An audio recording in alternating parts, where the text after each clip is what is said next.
আমাদের এই জীবনে এক সেকেন্ডেরও মূল্য নাই। কখন কি যে হবে কেউ বলতে পারবে না, কখন কার মৃত্যু আসবে কেউ এটাও বলতে পারবে না।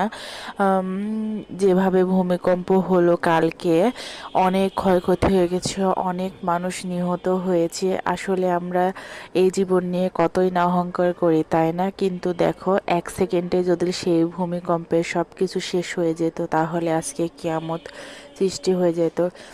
হয়তো কোনো এক শুক্রবার কোরআনে লেখা আছে যে শুক্রবারে কিয়ামত হবে। আসলে আমাদের পাপ যখন বেশি হয় তখনই আল্লাহ তাআলা কোনো না কোনো গজব দেয়। এর আগে অনেক কিছু হয়েছে, করোনা আরও অনেক কিছু হয়েছে। আমরা আসলে তাও কি করি, একটুকু ভয় করি না আল্লাহ তাআলাকে।